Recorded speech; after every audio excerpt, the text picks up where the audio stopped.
নমস্কার বন্ধুরা, দীপা রান্নাঘরে তোমাদের সকলকে জানাই স্বাগত।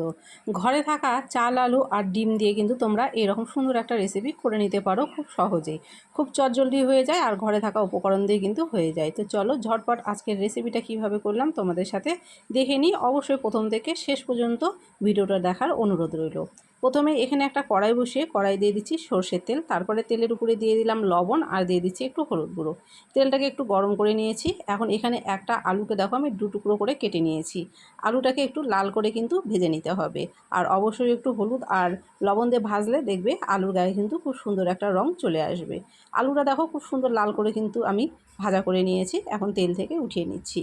এবারে ওই তেলের মধ্যে এখানে আমি দিয়ে দিচ্ছি সেদ্ধ করা 4টা ডিম। এখানে আমি রেসিপিটা করার জন্য 4টা ডিম ব্যবহার করেছি। তোমরা তোমাদের পছন্দ মতো কম বেশি ডিম ব্যবহার করতে পারো। ডিমটাকেও দেখো বেশ লাল করে ভাজা হয়ে গেছে। এখন কিন্তু তেল থেকে উঠিয়ে নিচ্ছি। এবারে কড়াই যে তেলটুকু আছে সেই তেলের মধ্যেই রান্না করব। এর থেকে বেশি তেল কিন্তু আমি ব্যবহার করছি না। প্রথমেই দিয়ে দিলাম এখানে জিরা আর একটা তেজপাতা ফোড়ন। তারপরে এখানে একটা পেঁয়াজ ছোট ছোট টুকরো করে কেটে রেখেছিলাম, সেটা দিয়ে দিলাম। পেঁয়াজটাকে এখন একটু লাল করে ভেজে নেব। একদম কিন্তু ডিপ খয়েরি করতে যাব না। একটু যখন রং আসবে ঠিক এরকম সময় কিছু গুঁড়ো মশলা ব্যবহার করব। প্রথমেই দিয়ে দিচ্ছি 1 চা চামচ ধনের গুঁড়ো, তারপরে দিয়ে দিচ্ছি 1 চা চামচ জিরের গুঁড়ো, তারপরে দিয়ে দেবো এখানে স্বাদ মতো লঙ্কার গুঁড়ো। অবশ্যই কিন্তু ঝালটা তোমরা তোমাদের স্বাদ অনুযায়ী ব্যবহার করবে। তারপরে দিয়ে দিচ্ছি হলুদের গুঁড়ো আর দিয়ে দিচ্ছি দেখো স্বাদ মতো লবণ। আর এখানে 1 চামচের মতো দিয়ে দিচ্ছি আদা আর রসুন বাটা। এবারে মশলার বাটিটা ধুয়ে দিয়ে দিচ্ছি একটুখানি জল। মশলাটাকে একটু ভালো করে নেড়ে চেড়ে নিচ্ছি। এবারে যে আলুটা আমরা ভাজা করে নিয়েছিলাম সেই আলুটা এর মধ্যে দিয়ে দেবো। কেননা আলুর টুকরোগুলো কিন্তু বেশ বড়, আলুটা সেদ্ধ হতে কিন্তু টাইম লাগবে। সেই জন্য মশলাটা কষানোর সময় আলুটাকে দিয়ে দিচ্ছি। মশলার সঙ্গে কিন্তু আলুটাকে খুব ভালো করে দেখো কষিয়ে নিচ্ছি।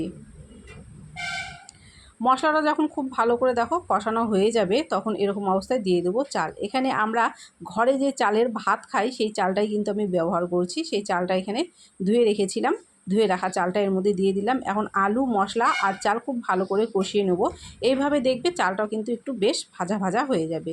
2 থেকে 3 মিনিট মতো হাতে সময় নিয়ে চালটাকে কিন্তু মশলার সাথে খুব ভালো করে ভাজা করে নিয়েছি। এর থেকে বেশি কিন্তু আর ভাজার প্রয়োজন পড়বে না। এবারে দিয়ে দিচ্ছি পর্যাপ্ত পরিমাণে জল।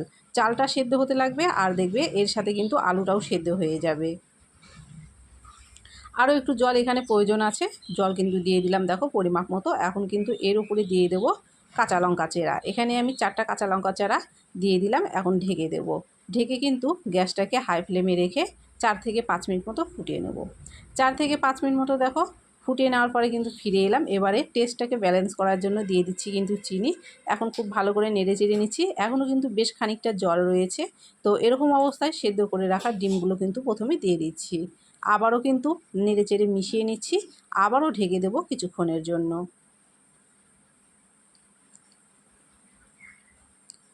আরও 5 থেকে 6 মিনিট মতো কিন্তু খুব ভালো করে দেখো আমি ফুটিয়ে নিয়েছি। জলটা কিন্তু এখন অনেকটাই শুকিয়ে গেছে। এখন কিন্তু নেড়ে চেড়ে মিশিয়ে নেব, না হলে কিন্তু নিচে লেগে যেতে পারে। এখনও কিন্তু বেশ একটু জলাভাব রয়েছে। আর একটু কিন্তু আমাদেরকে এটা জলটা টানিয়ে নিতে হবে। রান্নাটা কিন্তু প্রায় আমাদের হয়ে এসেছে। এখন কিন্তু এর মধ্যে দিয়ে দেবো গরম মশলার গুঁড়ো। আমি কিন্তু আজকে ঘি ব্যবহার করছি না। তোমরা চাইলে 1 চা চামচ ঘি কিন্তু এখানটায় ব্যবহার করতে পারো। তো আমি কিন্তু উপর দিয়ে দেখো গরম মশলার গুঁড়ো ছিটিয়ে দিলাম। গরম মশলার গুঁড়ো দেওয়ার পরে কিন্তু আরও ভালো করে নেড়ে চেড়ে 2 মিনিট মতো একটু শুকিয়ে নেব।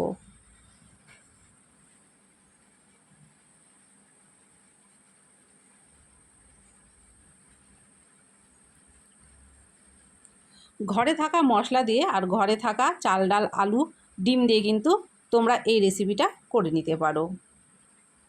আমাদের রেসিপিটা কিন্তু একদম রেডি হয়ে গেছে। এখন কিন্তু নামিয়ে নেব। তোমাদের কাছে আজকের এই রেসিপিটা কেমন লেগেছে কমেন্ট করে কিন্তু জানাতে একদমই ভুলবে না। ভালো লাগলে অবশ্যই একটা লাইক করে ভিডিওটাকে শেয়ার করে দেবে। আর চ্যানেলে যদি নতুন হয়ে থাকো, চ্যানেল যদি এখনও সাবস্ক্রাইব না করা থাকে, অবশ্যই চ্যানেলটি সাবস্ক্রাইব করে দেওয়ার অনুরোধ রইল। আর এরকম সুন্দর সুন্দর ভিডিও কিন্তু আমি রোজই আপলোড করে থাকি। সবাই ভালো থেকো।